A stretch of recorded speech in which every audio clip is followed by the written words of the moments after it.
SER Podcast. El presidente Macron, el presidente francés, ha anunciado que algunos países europeos conformarán una fuerza militar en Ucrania si hay acuerdo de paz. Una fuerza de paz, se entiende. No dice cuáles, qué países europeos, porque admite que no hay consenso entre quienes se han reunido hoy en París, España incluida, pero lanza ese anuncio. Y para ir preparando el terreno, Francia y Reino Unido mandarán a Ucrania una misión conjunta en los próximos días con la que ir explorando las necesidades que tiene el ejército ucraniano, asesorarlos y, en definitiva, pilotar la estrategia de qué hacer tras la guerra. El gobierno español, por la boca de la ministra de Defensa, Margarita Robles, se desmarca del anuncio de envío de tropas. Robles acaba de decir que le parece prematuro este debate.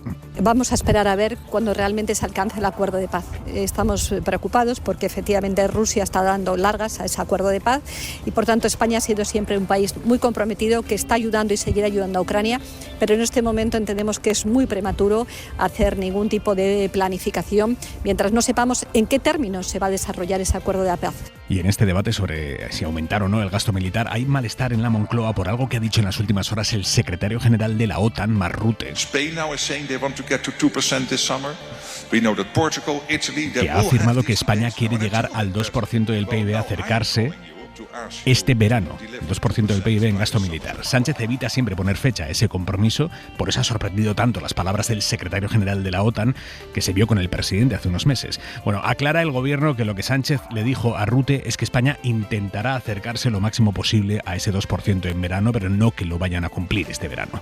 El gobierno asegura que ha pedido aclaraciones incluso al equipo del secretario general de la OTAN. Javier Bañuelos, buenas tardes. ¿Qué tal? Buenas tardes. Sí, la hoja de ruta del gobierno no ha variado pese a las palabras de Mark Rutte. El gobierno reconoce cierto malestar. No ha gustado que el secretario general de la Alianza Atlántica haya hablado por boca de España. En Moncloa aclaran que el presidente en ninguna de sus reuniones con Mark Rutte se ha comprometido a llegar a ese 2% este verano. Insisten en que la intención del gobierno es llegar a la cumbre de junio lo más cerca de ese objetivo. Todo va a depender, insisten, de lo que la OTAN permita computar como gasto en defensa, por ejemplo, con partidas como la inversión en ciberdefensa. Esa es ahora mismo la batalla que está dando España. De hecho, públicamente, esta misma tarde, por primera vez, la ministra de Defensa ha reconocido que al gobierno no le gusta la métrica que fija la OTAN para evaluar el gasto en defensa en función de su Producto Interior Bruto. Esa métrica es una métrica que no pone de relieve la real participación de España, porque esa métrica se hace en relación a un PIB. Hay países que llegan al 2 o al 3%, pero tienen un PIB mucho más bajo. En el gobierno ven cierta anomalía que países del este que han superado ya ese 3% del PIB en defensa, en cambio sigan dependiendo de la protección de países como España, por ejemplo, con sus F-18 sobre el Báltico. El tiempo, Jordi Carbó, buenas tardes. Buenas tardes, continúa este tiempo radiante, soleado la mayor parte de horas, se repetirá mañana, pero con algunos cambios. Las nubes irán a más con el paso de las horas en la mitad norte de la península, algunos chubascos en el Cantábrico, también en la mitad este de Cataluña. Avanzada la jornada, temperaturas sin grandes cambios, frío a primeras horas de mañana, ambiente suave al sol y cuidado la próxima madrugada con las nieblas en el interior, reducirá mucho la visibilidad y también cuidado con el viento el sábado en el Mediterráneo. Hoy hay media en hora 25 en la SER. Tenemos Carrusel Deportivo. Gallego, muy buenas. Muy buenas, con el Barcelona-Osasuna aplazado en su día y que es muy importante de cara a la Liga. La noticia hasta ahora es el 11 del Barça, donde Íñigo Martínez y Eric García van a ser los centrales, donde Lewandowski es suplente y donde Pedri y Dani Olmo son titulares. En Osasuna, Boyomo, el camerunés, también se queda fuera del 11. Por lo tanto, hay media Carrusel en la SER, hora 25 en SER Más y en los móviles. El primer ministro británico y moi-même donnions mandat.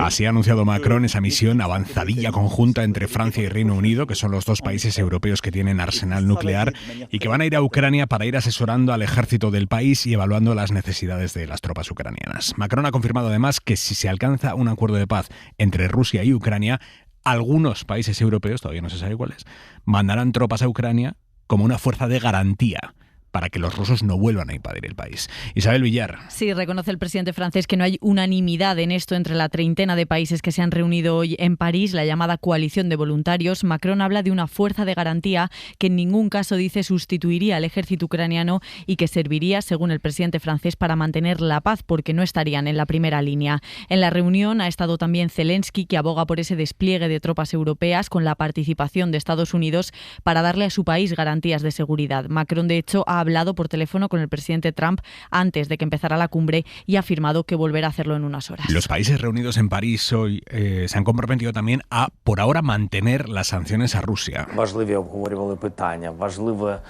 una de las reivindicaciones con las que ha ido Zelensky a París, mantener las sanciones a Rusia. Asegura el líder ucraniano que esas sanciones son uno de los pocos instrumentos reales que tiene el mundo para presionar a Putin. En París también la presidenta de la Comisión Europea ha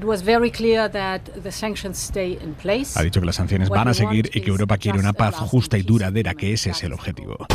Comisión Europea que prepara ya la respuesta a los aranceles a los coches que anunció ayer Trump. Un 25% de aranceles a los coches fabricados fuera de Estados Unidos y también a las piezas de coches fabricadas fuera de Estados Unidos.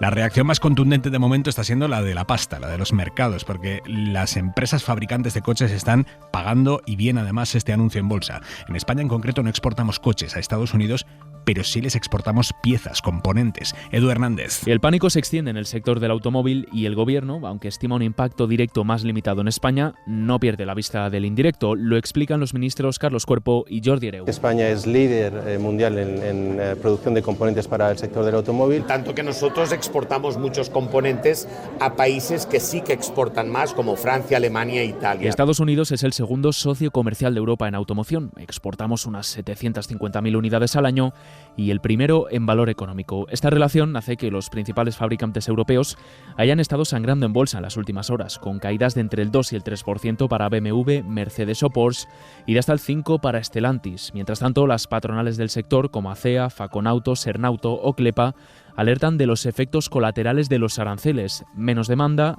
pérdida de puestos de trabajo y recortes en inversiones estratégicas. La jueza de la Dana le ha pedido a la Guardia Civil un informe sobre el edificio en el que se reúne el CECOPI, el Centro de Coordinación de Emergencias. Le ha pedido un informe sobre el edificio y sobre las cámaras de seguridad que hay en el edificio. Sí, quiere saber cuántas hay, dónde están, qué ángulos graban. También ha pedido el sistema que se usa para grabar reuniones y las pantallas de las instalaciones, además de la información que se almacena en el sistema sobre las llamadas del 112. La magistrada también quiere que la Consellería de Emergencias le mande la información que enviaron a los ayuntamientos afectados ese día por el Barranco del Pollo. Claro, todo esto es muy importante, lo de las cámaras, porque la Generalitat filtró a los medios una supuesta captura de pantalla de esas grabaciones del CECOPI en la que se veía a Amazon llegar a las 20:28, un cuarto de hora después de que se lanzara la alerta y con muchísimas de las víctimas ya muertas. Hoy Amazon ha tenido que suspender un acto que tenía esta tarde en Castellón, en las fiestas de la Magdalena, porque en otro acto público a mediodía lo habían vuelto a buchear, y eso que lo había convocado apenas media hora antes para ver si se ahorraba eso, pero no. ¡Mazón, dimisión! ¡Mazón, dimisión! Esto ha pasado a mediodía. Mazón tenía más agenda durante el día, pero la han suspendido, dicen que por razones de seguridad. Le acaban de preguntar por esto mismo a Feijóo, por el hecho de que su presidente valenciano, el presidente valenciano del Partido Popular, tenga que suspender parte de su agenda por estos abucheos. Y escuchen el tono en el que ha contestado a la periodista de La Sexta. ¿Usted se cree que yo puedo contestar esa pregunta? Sí. ¿Sí? Sí, yo creo que sí. Yo creo que no. Sí. Me pregunta usted sobre una agenda que desconozco. Bueno, pero en fin, es lo que se está encontrando. Tengo la agenda de los 11 presidentes autonómicos del Partido Popular. Bueno, pero muchísimas se está enfrentando con muchos abucheos. Gracias. Vamos a ser inteligentes. Vale. Gracias. Vamos a ser inteligentes. Anagrama anuncia que paraliza sine die el libro de Luis G. Martín sobre el asesinato de José Bretón a sus hijos. No hay ninguna decisión judicial que impida publicar ese libro, pero la editorial se autocensura ante esta controversia social que ha generado el asunto y después de que la madre de los niños, Ruth Ortiz, pidiera que el libro nunca viera la luz. Hemos sabido esta tarde que Ortiz ha denunciado a Bretón por quebrantamiento de condena. Ruth Ortiz considera que lo que se ha ido publicando en el libro ya en sí mismo implica un quebrantamiento de la prohibición de acercamiento y de comunicación que tiene José Bretón respecto a Ruth Ortiz por cualquier medio. La ministra de Igualdad, Ana Redondo, que desde el primer momento se puso del lado de frenar la publicación del libro, Redondo ha celebrado la decisión de la editorial. Raquel García. Es una decisión voluntaria, asegura en el comunicado Anagrama, un ejercicio de prudencia. La distribución del odio de Luis G. Martín ha quedado suspendida sine die. La editorial se mantiene en su decisión de respetar la petición de medidas cautelares solicitadas por la Fiscalía, aunque después fueran denegadas. La editorial confirma que el único autor es Luis G. Martín, niega las informaciones sobre un posible pago a Bretón y lamenta el dolor que todo esto le haya podido causar a Ruth Ortiz, la madre de los niños asesinados por José Bretón. Y añade que en una sociedad democrática debe existir un equilibrio entre la libertad creativa, como derecho fundamental, y la protección de las víctimas. Las obras que se inspiran en hechos reales, como es el caso del odio, requieren de una dosis doble de responsabilidad y de respeto. Por eso, Anagrama suspende la distribución del libro, que tendría que haber llegado ayer a las librerías, y lo hace de manera indefinida. La ministra de Igualdad, que ya se manifestó esta semana a favor de prohibir la publicación del libro, ha escrito en redes: el feminismo avanza y hace avanzar. La violencia de género incumbe a toda la sociedad. Estamos con Ruth en el lado correcto. Y la Audiencia de Barcelona ha ordenado reabrir una causa archivada contra la revista satírica Mongolia por una portada que hicieron con un Belén, y en el pesebre, en vez del niño Jesús, pusieron el emoji de la caca sonriente.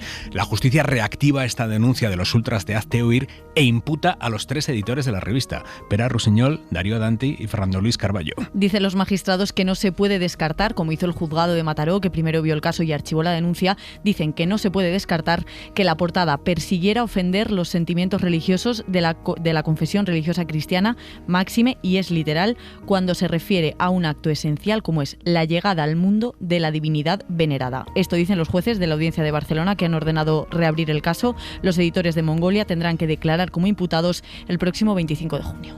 Hora 25. Aimar Bretos.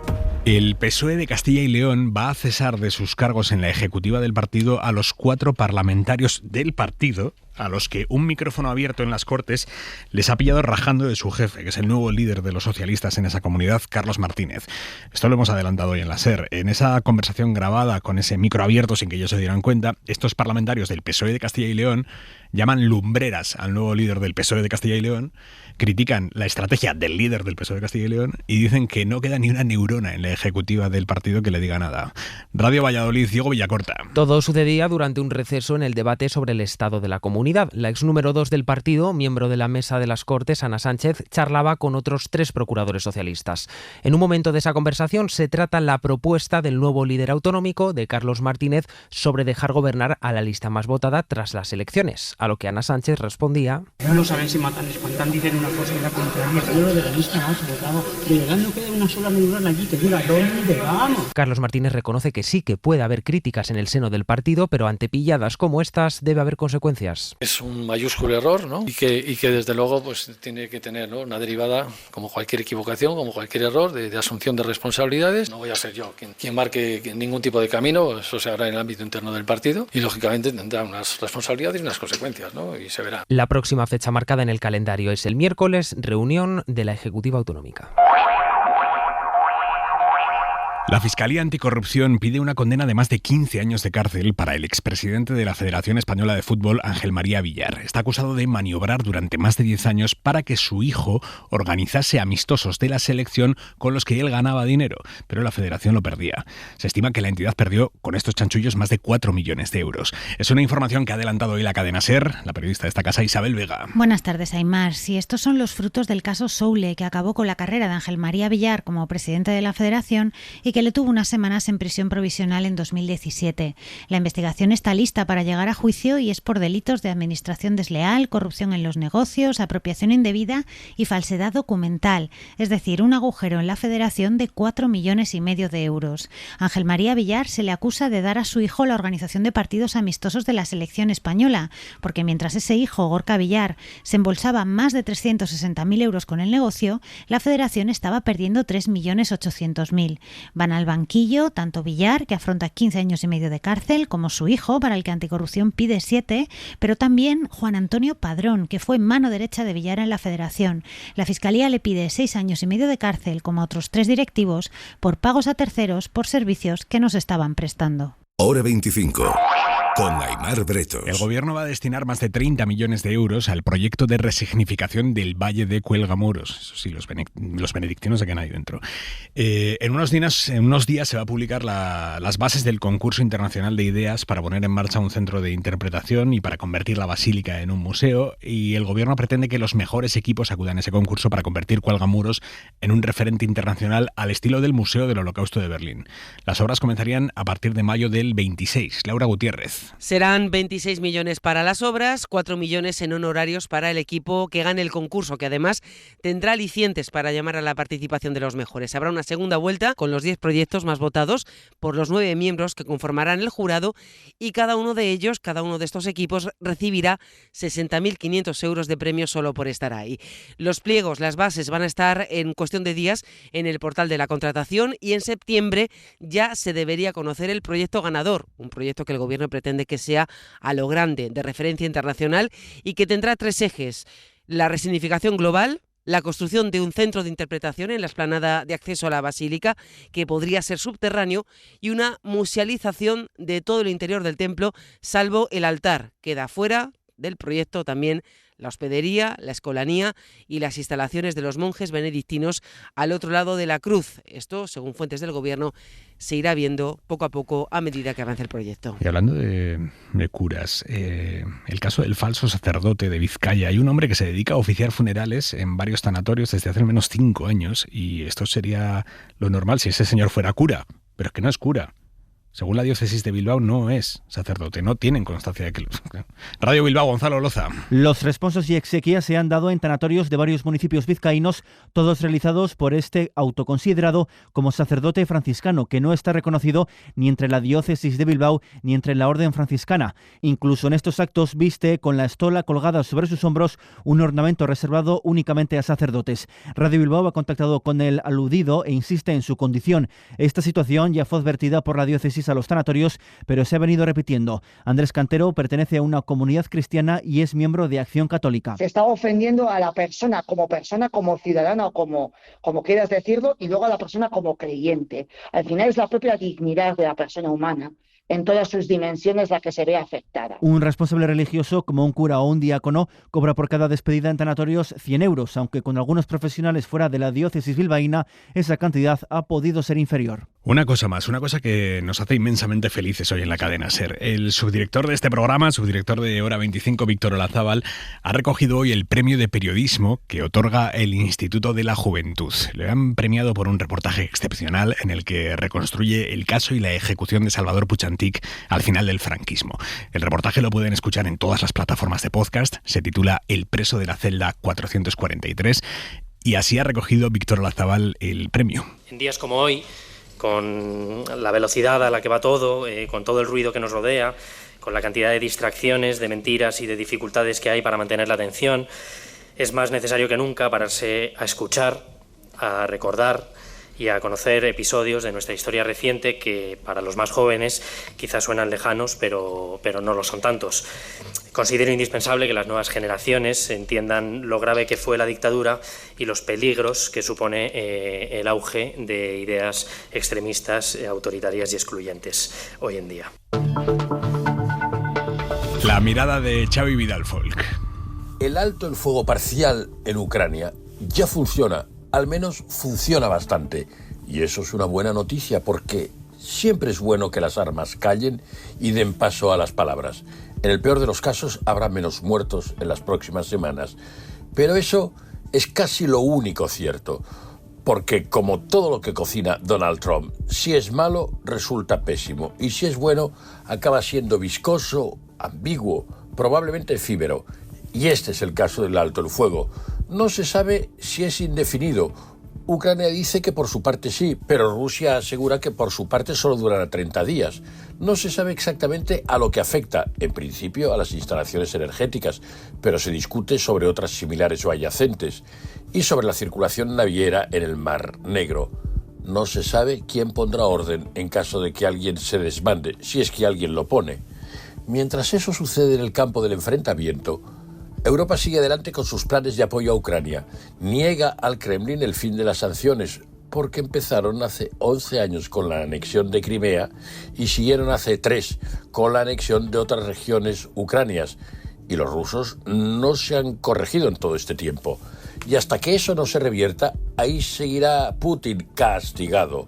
Pero sobre todo, se acaba de celebrar en París la tercera cumbre de la Unión y sus nuevos amigos, sobre todo Reino Unido, para articular un poco más su deseo de intervención, que garantice el armisticio y lo convierta en más duradero. El presidente español Pedro Sánchez ha estado ahí, pero sobre todo España debe estar en todos los ámbitos y esfuerzos que ayuden a los resistentes para recobrar su libertad y soberanía. Para no perderte ningún episodio, síguenos en la aplicación o la web de la SER, Podium Podcast o tu plataforma de audio favorita.